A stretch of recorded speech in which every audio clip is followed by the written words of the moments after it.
Praise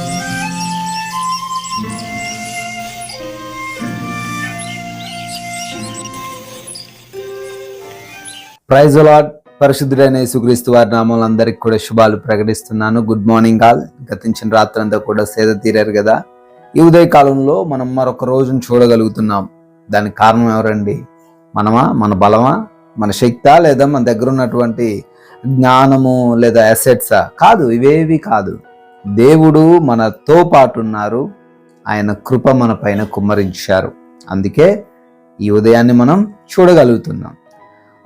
దేవుని యొక్క కృప అందరిపైనను నిరంతరంగా ఏకరీతిగా కుమ్మరించబడుతుందంట, కానీ కొంతమంది మాత్రమే దాన్ని ఏం చేస్తున్నారు? రిసీవ్ చేసుకోగలుగుతున్నారు. అటువంటి వారిలో మనం ఉండడం ధన్యతగా భావించాలి. హల్లెలూయా. ఈ ఉదయకాలంలో దేవుడు మనతో మాట్లాడడానికి సిద్ధంగా ఉన్నారు.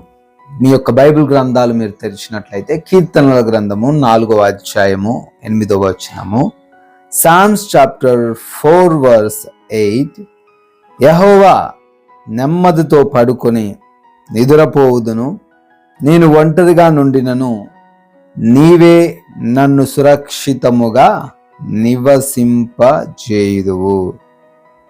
ఈ రోజున ఏ ఒక్కరిని కదిలించినా, ఎవరిని కదిలించినా, ఎటువంటి పరిస్థితుల్లో ఉన్న వ్యక్తిని కదిలించినా వారిలో నెమ్మది లేదంట. నెమ్మదిగా శాతిరలేకపోతున్నారంట. ఎంతమంది మీలో గతించిన రాత్రి కాలంలో నెమ్మదిగా నిద్రపోయారు? ఏ టెన్షన్స్ లేకుండా, దేని గురించి ఆలోచించకుండా హ్యాపీగా నిద్రపోయిన వాళ్ళు ఎంతమంది ఉన్నారు అని ఒకవేళ నేను అడిగాను అనుకోండి, చాలా కొద్ది మంది నుంచే రెస్పాన్స్ మేము సేద తీరామండి నెమ్మదిగా అని చెప్పగలిగే పరిస్థితి ఈ రోజునుంది. అనేకమైన సర్వేలు ప్రకటిస్తున్న విషయం ఏంటంటే, ఎవరు కూడా తగినంత నిద్రను వారు పోవట్లేదట.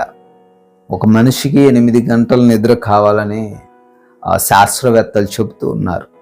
అయినప్పటికీ చాలామందికి నిద్ర కరువై వాటిని ఏం చేస్తున్నారు? కొనుక్కుంటున్నారు. డ్రగ్స్ ద్వారానో, స్లీపింగ్ పిల్స్ ద్వారానో మాకు నిద్ర పట్టట్లేదండి, ఇది లేకపోతే నేను నిద్రపోలేకపోతున్నాను అని చాలామంది నిద్రను కొనుక్కుంటున్నారు. ఏంటంటే వాళ్ళకి సమస్య? డబ్బు లేక, లేదా వారికి కావాల్సినటువంటి సంపదలు లేక, అన్నీ ఉన్నప్పటికీ వారికి ఏం కరువైంది? నిద్ర కరువైంది, మనశ్శాంతి కరువైంది, శాంతి సమాధానాలు కరువయ్యాయి. ఈరోజున ఈ ఉదయకాలంలో ఈ మాటలు వింటున్నా ప్రియ సహోదరి సహోదరుడా, బహుశా నీ పరిస్థితి కూడా ఇలానే ఉందేమో. మనశ్శాంతి లేని జీవితం, హడావుడి జీవితం, ఏం చేస్తున్నామో, ఎందుకు ఈ పని చేస్తున్నామో, అసలు ఎటు వెళ్తున్నామో అర్థం కాక జీవించే వాళ్ళు ఈ లోకంలో చాలామంది ఉన్నారు. బహుశా నువ్వు అలా ఉంటే దేవుణ్ణి ఆనుకొని జీవించు. ఈ కీర్తన ప్రారంభంలో దావీదు భక్తుడు అంటున్నాడు, నేను దేవుని పైన డిపెండ్ అయ్యాను, ఆయన్ని ఆనుకొని జీవిస్తున్నాను. ఆయన నెమ్మదిగా ఉండడానికి కారణం ఏంటండి అంటే, దేవుణ్ణి ఆనుకొని జీవించడమే, దేవునితో పాటు ఉండడమే. దేవునితో పాటు ఉన్నప్పుడు నెమ్మదిగా ఏ విషయంలో కూడా టెన్షన్ లేకుండా మనం జీవించగలం. పేతురు భక్తుని మనం చూసుకుంటే, పేతురు ఆ జైల్లో ఉండి అనేక మంది సైనికుల మధ్య ఎలా నిద్రపోతున్నాడు? హ్యాపీగా నిద్రపోతున్నాడు అని వాక్యం సెలవిస్తుంది.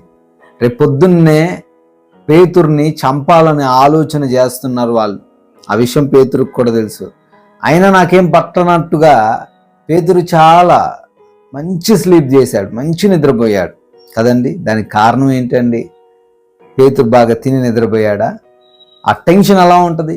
ఒక ఎగ్జామ్ రేపు ఉందంటేనే చాలామంది నైట్ నిద్రపోరు. ఒక ప్రోగ్రామ్కి అటెండ్ అవ్వాలంటేనే, ఏదైనా ప్రయాణము, దూర ప్రయాణం చేయాలంటేనే చాలామందికి నైట్ నిద్ర పట్టదు. అటువంటిది పేతురు భక్తుడు రేపొద్దున నిన్ను ఉరిదీస్తున్నారు లేదా ఏదో విధంగా చంపేస్తారు అని తెలిసినప్పటికీ చాలా సింపుల్గా నిద్రపోతున్నాడు. దానికి reason, what is the reason behind that ఏంటంటే, ఏదో కాదు, దేవుణ్ణి ఆనుకొని పేతురు జీవించాడు. ఆ యేసయ్య ఏ విధంగా అయినా తప్పిస్తాడు అనే నమ్మకం పేతురులో ఉంది. హల్లెలూయా. నీ జీవితంలో కూడా దేవుడు ఆ కార్యాన్ని చేయగలడు. నెమ్మది లేని నీ బ్రతుకులో, అశాంతికరమైన నీ బ్రతుకులో, సమస్యల వలయంలో చిక్కుకున్నటువంటి నీ జీవితంలో దేవుడు సమాధానాన్ని నింపగలడు. అందుకే యేసయ్య ఏమన్నాడండి? ప్రయాసపడి భారం మోస్తున్న సమస్త జనులారా నా యుద్ధకు రండి, నేనేం చేస్తాను, మీకు విశ్రాంతిని కలగజేస్తాను. దేవుడు నీకు విశ్రాంతినిస్తాడు, నెమ్మదినిస్తాడు. ఈ లోక సంబంధమైన పరిస్థితుల వలన, ఇబ్బందుల వలన, ఈ లోక సంబంధమైన వ్యాపార ఉద్యోగం వలన ఎంతో దుఃఖిస్తున్న నీకు అయా సమాధానం ఎక్కడ దొరుకుతుంది అంటే దేవుడి దగ్గర మాత్రమే దొరుకుతుంది. అదే లైన్లో దావీదు అంటున్నాడండి, నేను ఒంటరిగా ఉండి నన్ను ఎలా ఉంటాను, సురక్షితంగా ఉంటాను. ఒంటరిగా ఉండడం అంటే చాలా మందికి భయం కదండి. యేసు క్రీస్తు వారు నీతో పాటు ఉంటే నువ్వు క్షేమంగా ఉండగలవు. యేసయ్య మనందరి కోసం కల్వరి శిలువలో ఆయన రక్తాన్ని కార్చి మన పాపం నుంచి విడుదల దయచేశారు కదా. అటువంటి దేవుడు నీతో పాటు ఉన్నప్పుడు ఏ అపవాది క్రియ నిన్నేమి చేయలేదు. దేనికి కూడా నువ్వు భయపడాల్సిన అవసరం ఏమాత్రం లేదు.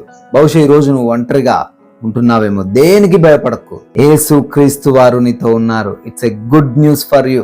హల్లెలూయా. కాబట్టి ఒంటరిగా ఉన్న భయపడకు. ఏదైనా సమస్య ఉన్నా కృంగిపోకు.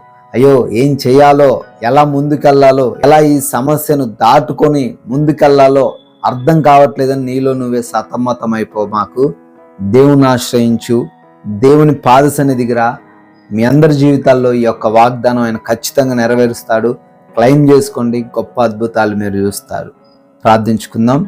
జీవం కలిగిన తండ్రి, మాతో ఈ ఉదయకాలాన సుస్పష్టంగా మాట్లాడారు ప్రభువా.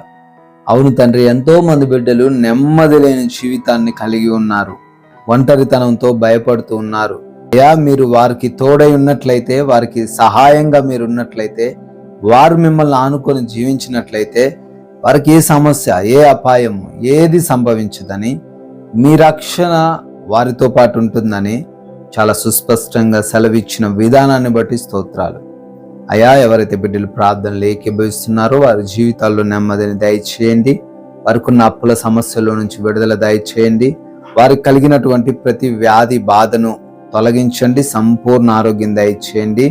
దురాత్మ శక్తులన్నిటినీ యేసునామంలో లయపరచండి. ఈరోజు వారు చేస్తున్న ప్రయత్నాలు ఏవైతే ఉన్నావో వాటన్నిటిని కూడా సఫలపరచండి నాయన. అవి ఆర్థికంగా బలపరచండి ప్రభువా. ఈ రోజున మా అందరి ప్రయాణాలను బట్టి కూడా అడుగుతున్నాం. ప్రతి ప్రయాణాన్ని సురక్షితంగా మార్చమని అడుగుతున్నాం తండ్రి. అదేవిధంగా మీ నామాన్ని గణపరిచే విధమైన క్రియలు మీరే మా ద్వారా జరిగించుకోమని, మహిమ పొందుకోమని యేసుక్రీస్తు వారి జీవం కలిగిన నామంలో ఈ ప్రార్థనను అడిగి వేడుకుంటున్నాం తండ్రి. Amen. May God bless you all. దేవుడు మిమ్మల్ని దీవించును గాక.